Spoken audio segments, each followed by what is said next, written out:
I always love when the Super Bowl is over because that's when I can really start to focus on this upcoming April's NFL draft every year. I love the NFL draft. I live for the NFL draft. And these next few months are just truly awesome. Going and watching footage of all types of players all over the damn place and trying to figure out who's going to do what. Talking about free agency, talking about the scouting combine, talking about pro days, talking about individual workouts, trying to figure out what's fact and what's fiction, what rumors may hold some shred of credibility. It's an awesome time for me as a football fan, and I know by no means am I the only one that feels this way.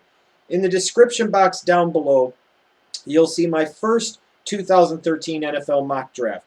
This one is only one round, and you'll get one from me again after the combine at the end of February, then probably at least every 2 weeks up until the NFL draft weekend. This one, though, and probably the next one or two, the one after the scouting combine, and then maybe the one after that, will only be one round. Maybe there'll be 2 rounds before I do maybe a 3 or 4. Maybe if I get ambitious towards the end, a 7-round mock draft. Just depends on how much time I have and how much I want to plunk into it. Means I'll probably do a 7-round mock draft. Who knows? But when you look at the mock draft that I have down below, this is kind of like a baseline starting point. We haven't gotten to the scouting combine yet, like I mentioned. We haven't gotten to the free agency period. Teams are only starting to cut players for salary cap reasons for the 2013 season. So we have a long road to hoe, basically, over the next 2.5, almost 3 months. So don't treat this mock draft, if you don't agree with some of the picks, like I said, this is really more of a baseline. It's more of a starting point. And I could promise you, a lot of things will drastically change between this mock draft now at the beginning of February and the last one that I have the couple of days before the 2013 NFL draft. Now, the first thing I need to point out with the mock draft, again, that's in the description box below, is that since we haven't gotten to free agency or anything else, no real trades have happened, and we're only starting to get the salary cap cuts that come every year after the Super Bowl, I'm primarily making this a need-based mock draft, where I'm taking a look and saying either the team's number 1 need or the team's number 2 need, and looking at the player that fills one of those needs. So keep that in mind. The next thing you'll notice as a theme throughout that mock first round is that it's a very defensive-minded front 7 heavy draft board in the first round. You've got a lot of 3-4 outside linebackers with some defensive ends mixed in, and then obviously some defensive tackles as well. Now, what that might mean on the surface, and I've said this before in the past, is that if a defense is thought to be stronger defensively, that tends to mean that it's a weaker overall draft. Now, when I look at this 2013 NFL draft class, I don't think necessarily that the draft itself is weak per se. I think you look at a draft where the picks between 15 and maybe 45 or 50 heading into the second round, there's not that much of a difference necessarily in terms of the level of talent. I think you have very few impact players on the offensive side of the football, especially in the first round, and that kind of hurts the overall talent level of the draft. There's always talent going to be there. There will always be guys that maybe step up and surprise, guys that end up being bust. But you will find one theme during the first round between now and the end of April, and you can pretty much take this to the bank, that you are going to see a lot of front 7 defensive players being taken in the first round. You're going to see a lot of 3-4 outside linebackers. You're going to see a couple of 3-4 inside linebackers perhaps, and you'll see quite a few defensive tackles be drafted as well.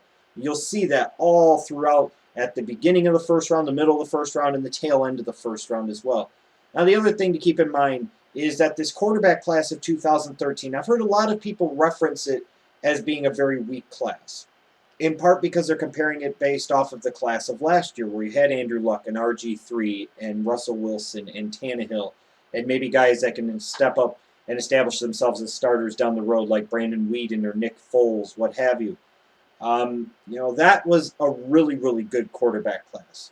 This year's class, I would best describe as a class with fleas, maybe similar to the 2011 class, where you had 4 quarterbacks go in the first 12 picks, but other than maybe Cam Newton and even him at that time was viewed as a bit of a reach, and he wasn't necessarily considered the unanimous best player available. But he had guys like freaking Locker go 8th to Tennessee, and Gabbert go 10 to Jacksonville, and you had Ponder go 12 to Minnesota. Those last 3 quarterbacks in particular, everybody felt that they were big reaches. And even when you look at this mock, and I've only got 2 quarterbacks in this one going in the first round. I've got Geno Smith going number 1 to Kansas City. And the reason I've got him going there, all this talk about Luke Joeckel. You hear some talk maybe about a star Lotulelei. Bullshit. Bottom line is Kansas City needs a franchise quarterback. They need to draft a quarterback in the first round. The last time they took a quarterback in the first round was in that great draft class of 1983, where unfortunately they passed up on guys like Jim Kelly and Dan Marino and took Todd Blackledge, out of Penn State. Yikes. Yeah, exactly. So 30 years since they've drafted a quarterback in the first round. 30 years. And what I thought similar with the Miami Dolphins last year, where I felt that they were the organization that most needed to draft a franchise quarterback, the Kansas City Chiefs, to me, are the team that has to do that this year. That doesn't mean necessarily it has to be Geno Smith. If the draft process bears out that it's somebody else that is better suited for that spot, so be it. But right now, until proven otherwise, to me, it is Geno Smith. And then you might say, Mike Glennon, why the blue hell do you have him going 7 to Arizona? Arizona needs a quarterback. Kevin Cobb sucks. Or if you want to say, well, he's got talent, well, he can't stay healthy. Either way. Somebody is going to take one of these other quarterbacks very high. And I think we would be mistaken to think that automatically that you're going to have one quarterback go number 1, maybe another one go 7 or 8, and then the rest of them will go in the 2nd or 3rd round. This could be a class that is very similar to 2011, where you could end up with Kansas City taking one at 1. You could get Oakland being the fucking Raiders and taking one like at number 3. You could sit there and potentially have a Philadelphia maybe want to take one. Not saying it's guaranteed, but you never know. Arizona, Buffalo, for Christ's sakes, the Jets. You've got so many teams that could potentially, within the first 9 picks, take quarterbacks. And then not to mention, once you get it down to the Chicago and later range in the first round, teams maybe wanting to trade back up into the first round, you could potentially see 2 or 3 quarterbacks go in the top 10 of this draft, even if it's not as strong of a class as 2012. Well, this draft isn't as strong as the 2012 draft overall. And you could see 1 or 2 other quarterbacks sneak into the tail end of that first round, whether they be guys like Tyler Wilson or E.J. Manuel from Florida State. This is going to be a very interesting draft process to look at over the next several months because you have several teams that desperately need quarterbacks. I think everybody would agree Kansas City needs a quarterback. Blaine Gabbert sucks dick. Jacksonville needs a quarterback. Carson Palmer.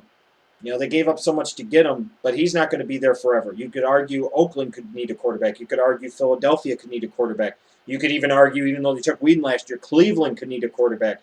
Arizona, Buffalo, the Jets. You could look at almost every single team in the top 9 and make some type of argument that they could have their eyes set on taking a young quarterback, hoping that they become a franchise quarterback. Because again, the quarterback position is the most important position in the NFL.